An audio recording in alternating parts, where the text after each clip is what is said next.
I read this great book, Who Cooked Adam Smith's Dinner, which is about, like, among other things, how Adam Smith, the sort of like founder of modern economics, was living with his mom. His mom was making him all his food. His mom was like cleaning his room for him, making his bed. And he's writing this high-minded economic treatise about how, rational men making choices and stuff like that, and just never mentions the idea at all that it like takes work to make dinner while that was happening for him.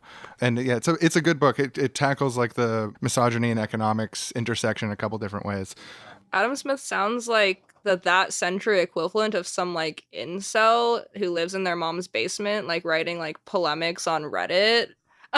Yeah, except he got big. Yeah, he got big. He made it big.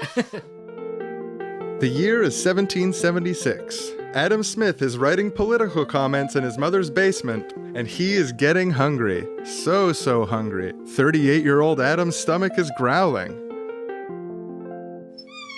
Mom, I asked you to knock before you come in. Well, I brought you your dinner. I'm just slaving away on these political comments. You wouldn't know anything about that. You look so pale. I think you should go outside. No. All these political comments, it's making you mean. You used to be my nice little boy. Mom, I can't go outside. Get the sun on your face. Let it light It's up not my where boy's productive beautiful activity face. happens, Mom. Right here in my study where I'm writing these political comments. Don't you know anything about productive activity? Have you washed today? These political Washed? comments can certainly wait for you to wash. That is not the basis of the wealth of nations, Mom. Listen, imagine that there is a rational man. He wants to maximize his productive output. Does this man No, wash? listen, don't interrupt. Does the rational man wash? He wants to maximize his productive output in order to increase the wealth of his nation. So no, of course he doesn't wash. That's not productive. Oh my, well... You wouldn't understand well, anything about production. Maybe open a window then. I think let some air in. Women don't know anything about production. Well, I made you this dinner,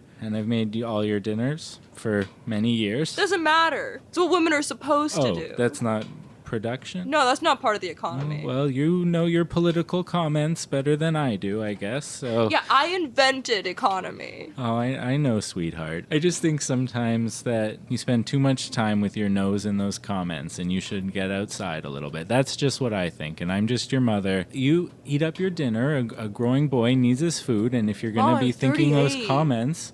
Well, you still might be growing a little bit, and, well, whatever age you are, you're going to need food to keep going. You can't write that without food. And I spent all day on this, and I think you're really going to like it. Okay, whatever, Mom. Leave the dinner here and just get out of my study. Okay, say what you want, but you wouldn't be able to write without me. Oh, but wait, would you grab me a piece of cake from the kitchen? Yeah, and do you have any more clothes for me to clean? Oh yeah, that pile's all dirty. Okay, I'll bring you the food, and just do consider opening the window at least.